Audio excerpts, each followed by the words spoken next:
Shri Radhe Radhe milk centre. हमारे पास शुद्ध दही, दूध, घी, खोवा, श्रीखंड, बासुंदी, पनीर और स्वादिष्ट मिठाइयाँ मिलेंगी। शादी समारोह और पार्टी के लिए संपर्क करें। हमारा पता है स्टेट बैंक के बाजू में, मेन रोड, बेला। प्रोफाइटर सन्नी उर्फ अभिलाष गौड़। मोबाइल नंबर है हमारा 7989676718 और दूसरा नंबर है 8886797235। Shri Ram Mandir Mangal Karyalay and Ganesh events, main road, Bela. अब नए तरीके से राम मंदिर प्रांगण में भव्य दिव्य मंगल कार्यालय सज धज कर है तैयार। बेला मंडल वासियों के लिए बड़ी खुशखबर। हमारे मंगल कार्यालय में एक बार अवश्य भेंट दे। हमारे पास कैटर्स, वेटर, इवेंट्स, मंडप डेकोरेशन, टेंट हाउस और भगवान राम जी के आशीर्वाद से सभी सुविधाएं उपलब्ध है। शादी, जन्मदिन समारोह, अन्य कार्यक्रम, नाम रखाई, ऐसे कई प्रोग्राम के लिए राम मंदिर मंगल कार्यालय उपलब्ध है। और जी हाँ, कम और वाजिबी दाम में। अब शादी ब्याह शान और शौकत से कीजिए। हमारा पता है मेन रोड, बेला। संपर्क करें चेतन निपुंगे 7095987551 और विजय 9182801018। कृपया बुकिंग के लिए 15 दिन पहले ही संपर्क करें। धन्यवाद।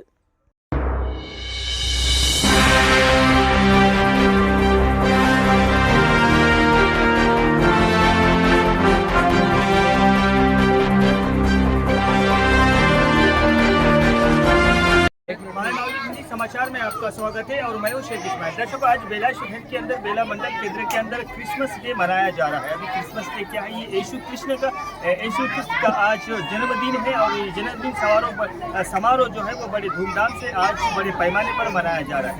अभी इस वक्त यहाँ पर जिस तरह से लोगों का हुजूम, कई सारे कार्यक्रम और कई सारे समारोहन के साथ में ये बनाया जाता है, जैसा कि डांस प्रतियोगिता, केक काटा गया और सभी पार्टी की, यानी भाजपा, कांग्रेस और बीआरएस, सभी पार्टी के जनप्रतिनिधि नेतागण यहाँ पर आकर इस क्रिसमस डे को भरपूर पूरे आनंद और उत्साह के साथ मनाया जा रहा है। ये क्रिसमस डे क्यों मनाया जाता है कि आज प्रभु यीशु का आज जन्मदिन है। अभी यहाँ पर कहते हैं कि 2000 साल पहले प्रभु यीशु जो धरती पर पधारे हैं, उनका आने का मकसद ये है कि जो इंसानियत दुनिया में जो इंसानियत है उसको पाप के गठरी से निकालकर, पाप के दरिया से निकालकर अच्छे यानी पुण्य के रास्ते पर ले जाने के लिए आज यीशु का आज जन्म हुआ था। और उसी जन्म के समारोह में हर साल की तरह इस साल भी क्रिसमस डे बड़े धूमधाम से बेला शहर के अंदर मनाया जाता है। धन्यवाद। Birthday to you dear. Okay, దేవుని కృప వీరందరికీ తోడై ఉండి నడిపించును గాక.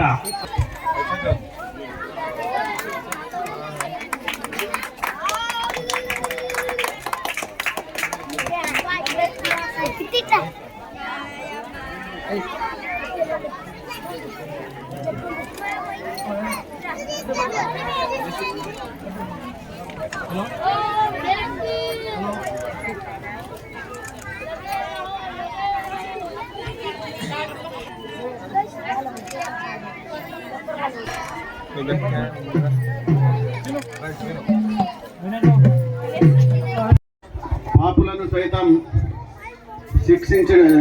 శిక్షించాల్సిన పాపులను సైతం క్షమించే గొప్ప దయాత హృదయులైనటువంటి యేసుక్రీస్తు ప్రపంచ మానవాళికి తన శాంతి సందేశాన్ని వినిపించడం జరిగింది. ఆ శాంతి సందేశం నేడు కూడా ఈ సమాజంలో ఎప్పుడు కూడా ఎటువంటి కలుషిత భావంతో జరుగుతూ నిజమైన క్రీస్తు సందేశాన్ని నిత్యం ఈ ప్రపంచంలో ప్రతిరోజు మరి ధన్యవాదం తెలుపుతూ గత 2-3 సంవత్సరాల క్రితం ఇక్కడికి వచ్చి అలాగే నేను గత 2 క్రిస్మస్ జన్మదినం సందర్భంగా ఇక్కడికి రాలేకపోయినా ఈరోజు మీరు ఎట్టి పరిస్థితుల్లో ఇక్కడికి రావాలన్నా అని మేషక్ గారు చెప్తే ఈరోజు మా అన్న కొడుకు పెళ్లి ఉన్నా కూడా అది హైదరాబాద్ క్యాన్సిల్ చేసుకొని, ఎందుకంటే మన మేషక్ అన్న మీద అభిమానంతో, మీ అందరి మీద ప్రేమతో ఈ రోజు తన బుద్ధిలోని దాచించెను వైకల్పమున ఎటు వచ్చినాను ఉదయం వెలుగును నోట నవ్వు పుట్టును మాకు వెలుగు కలుగును దుఃఖముని తూర్పు ఎగరగొట్టి ప్రభువు మమ్మాదరించును కలగజేయును మేలు కలగజేయును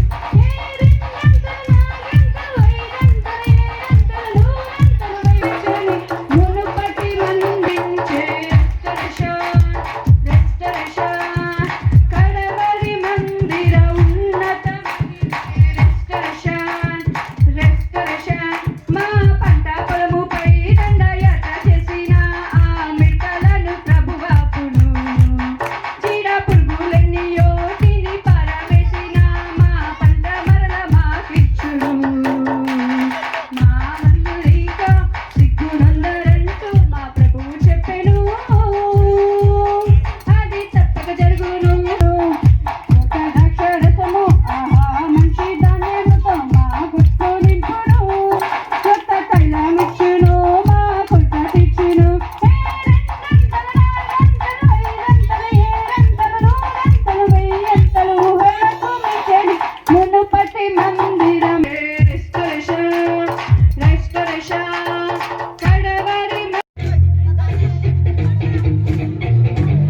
ఎంతో సంతోషమే, ఎంతో ఆనందమే, ఎంతో సంతోషమే.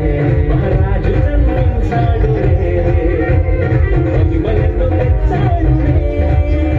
మహారాజు జన్మించాడులే, మహిమలెన్నో తెచ్చాడులే. ఎంతో సంతోషమే, ఎంతో ఆనందమే, ఎంతో సంతోషమే. మీరు పొందుకొని సర్వ దీవెనలైన మా ప్రజల మీద ఉంచమని యేసుక్రీస్తు వారి ప్రశస్తమైన నామములో ప్రార్థిస్తున్నాను పరలోకపు తండ్రి. ఆమేన్, ఆమేన్, ఆమేన్. అదేవిధంగా భోజనించబడాలి. వారి కష్టార్జితంలో నుంచి ఇచ్చినైనా ఆ భోజనమును స్పాన్సర్ చేశారు. ఇదిగో ఆ భోజనము దీవించబడును గాక. ఆ భోజనము ద్వారా ఆ కుటుంబాలు దీవించబడును గాక. అది ఒకవేళ దాంట్లో ఏదైనా అనారోగ్యం ఉన్నట్లయితే అది యేసుక్రీస్తు నామములో కొట్టివేయబడును గాక. అది తిన్న వారికి శక్తిని, బలమును, జ్ఞానమును, ఆలోచనను కలుగజేయును గాక. డాడీ, అది తిన్న వారు ఒకవేళ అనారోగ్యముతో ఎవరైనా తింటే వారికి ఆరోగ్యము కలుగును గాక. ఆ విధంగా దాన్ని ఉంచమని విజ్ఞాపన చేస్తూ తండ్రి, మహిమ, ఘనత, ప్రభావాలు మీరు పొందుకొని అక్కడ 2 చేపలు 5 రొట్టెలు ఏ విధంగా అయితే సమృద్ధిగా ఉన్నాయో ఈ రోజు ఇక్కడ నేను ఆ విధంగా సమృద్ధిని దయచేయమని యేసుక్రీస్తు నామములో ప్రార్థిస్తున్నాను పరలోకపు తండ్రి. ఆమేన్, ఆమేన్, ఆమేన్. చేకూర్చినటువంటి యేసు ప్రభు గారి యొక్క జన్మదిన సందర్భంగా ఈరోజు కల్వకుర్తి మందిరంలో నిర్వహించడం జరుగుతుంది. అందరికీ కూడా శుభాకాంక్షలు తెలుపుతూ మరి ఇట్టి కార్యక్రమానికి ప్రతిసారి మేషక్ గారు మమ్మల్ని ఆహ్వానించడం వారికి ధన్యవాదాలు తెలుపుతూ మరి వాస్తవానికి ఇందాక చెప్పినట్లు మతం ఏదైనా, కులం ఏదైనా, మనమందరము ఏ మతం నుంచైనా కానీ నేర్చుకోవాల్సింది మానవత్వము. ఈ భూమిపై ఉన్నటువంటి ప్రతి జీవికి ప్రేమ, అనురాగం, అప్యాయత, స్నేహభావం వీటన్నిటిని కూడా మనము పంచుతూ ఉండాలి. మతాన్ని మనసులో పెట్టుకోవాలి, మంచిని, ప్రేమను పంచుతుండాలి అనే ప్రతి మతంలో కూడా భావం చెప్పేది అదే. అదేవిధంగా అహంకారం కానివ్వండి, అధికారం కానివ్వండి, కోపం కానీ, తాపం కానీ, ద్రోహం కానీ ఇది శాశ్వతం కాదు. ప్రేమ, అప్యాయత, అనురాగం, స్నేహం ఇదనేది ఎప్పటికీ నిలిచి ఉండేది. కాబట్టి యేసు ప్రభు కానీ ఈ భూమిపై ఉన్నటువంటి మహాసంతులు, మహామనుషులు, మహాపురుషులు, సంతులు ప్రచారం చేశారు, మనకు ఎన్నో సలహా సూచనలు ఇచ్చారు. కాబట్టి ఈ సందర్భంగా ఈరోజు యేసు ప్రభు యొక్క ప్రాంగణంలో, వేదిక పైన, మందిరంలో మరి నేను చెప్పదలుచుకుంది అదే. మనమందరం కూడా స్నేహభావంతో అనుకుంటే ప్రేమను పంచుతూ ఉండాలి, కానీ కోపాన్ని దూరంగా పెట్టాలి. అందరం కూడా కలిసిమెలిసిగా ఉండాలని ఈ సందర్భంగా మీ అందరికీ తెలియజేస్తూ నాకు ఈరోజు 2 నిమిషాల పాటు మాట్లాడడానికి అవకాశం ఇచ్చినటువంటి మేషక్ గారికి, ఇక్కడ మీరందరూ వచ్చిన అందరికి కూడా మరొక్కసారి యేసు ప్రభు గారి ధన్యవాదాలు. నాతో ఏదైతే చేయగలుగుతామో ఆ పరమేశ్వరుని యేసు ప్రభు ఆశీర్వాదంతో మేము మా టీం ఇక్కడ మా తమ్ముడు తేజరావు కానీ, ప్రమోద్ కానీ, గంభీరధర కానీ, సతీష్ కానీ, నాగ్లే సాబ్ కానీ ప్రతి ఒక్కరు ప్రతి కార్యక్రమంలో పాల్గొంటారు. కాకపోతే వాళ్ళతో అయింది చేసే ప్రయత్నం చేస్తారు. మేము కూడా ఒకటే చెప్పాలనుకుంటున్నాను. ఫస్ట్ టైం నేను తెలుగులో మాట్లాడుతూ ఉన్నా, ఏదైనా తప్పు జరిగితే క్షమించాలని కోరుకుంటూ. చూడండి, మేము గత 10 సంవత్సరాల నుంచి ఏదో ఒక కార్యక్రమం చేస్తూ ఉన్నాం. కాకపోతే యేసు ప్రభు మనకు ఏ మార్గం మీద నడాలని చెప్పిండో ప్రతి ఒక్కరూ ఆ మార్గం మీద నడవాల్సిన అవసరం ఈ రోజైతే ఉన్నది. ఎందుకంటే మీరు చూస్తున్నారు, ఇప్పుడు ఈ 10 సంవత్సరాలు 10 సంవత్సరాల్లో ప్రతి వ్యక్తి ఒక్కల గురించి ఒక్కరు మనసులో ద్వేషము ఏదో ఒకటి పెట్టుకొని ఈడు మనోడు, వాడు కాడు, వాడు ఈడు, వాడు ఆడు అన్నట్ల నడుస్తూ ఉన్నారు. ఎందుకంటే మనకు ప్రస్తుతం మనకి ఇక్కడనే మన బేలల్లే కనబడతా ఉన్నది, బయట ఎక్కడ చూడాల్సిన అవసరం లేదు. మనం చూస్తాం దేశంలో ఏదో జరుగుతుంటే సమాధానం చెప్పాలి వాళ్ళకు. కాకపోతే వాళ్ళు ద్వేషం పెంచుతా ఉన్నారని మనం కూడా వాళ్ళ తయారైతే మనలా మానవత్వం లేనట్లు అవుతాం మనం. కాబట్టి ఏమైనా చేసుకొని మనం और प्रभु यीशु मसीह के नाम से आप सबको नमस्कार और यीशु मसीह के दिव्य आशीष तुमच्यावर असो. ह्यासाठी आम्ही आज क्रिसमस कासाठी बनवत आहे म्हणलं तर, आणि येशू ख्रिस्तानं 2000 वर्ष पहिला आपल्या धर्तीवर आलेले आहे. ते कशासाठी आले म्हणलं तर आपल्याला पापातून नाही का विमुक्ती करासाठी, आपले पापातून नाही का आपल्याला हे शापातून आपल्याला काढासाठी, आणि आपल्यासाठी त्याने क्रूसवर रक्त सांडवासाठी हे आज नाही का त्याने त्याचे म्हणजे सिंहासन सोडून, हे परलोक सिंहासन सोडून आणि देवदूताची आराधना सोडून हे धर्तीवर आलेले आहे. हा दिवस आज आहे, त्यासाठी नाही का त्याची आराधना करता. आज येशू ख्रिस्ताचा आराधना दिवस आहे. हे क्रिसमस म्हणजे ख्राइस्ट म्हणजे ख्राइस्ट म्हणजे येशू ख्रिस्तू, आणि हे मास म्हणजे ख्राइस्ट मास म्हणजे आराधना. हे ख्राइस्ट मास म्हणजे ख्रिस्ताचं आराधन करणं. यासाठी आज आम्ही सगळे मिळून एकत्र होऊन नाही का आमचे संघ, आमचे भाऊ आणि बंधू आणि काँग्रेसचे लीडर आणि तसंच बीजेपीचे लीडर, तसंच पण नाही का BRSचे लीडर, आमचे मित्रमंडळी आणि आमचे कनिष्ठ, आम्ही सगळे मिळून नाही की बेल्यात नाही का आम्ही येशू ख्रिस्ताचं आराधना दिवस बनवतो. ह्या दिवसासाठी तुम्हाला तुमच्या सगळ्याला पण नाही का हॅपी क्रिसमस सांगत हे शब्द संपतो.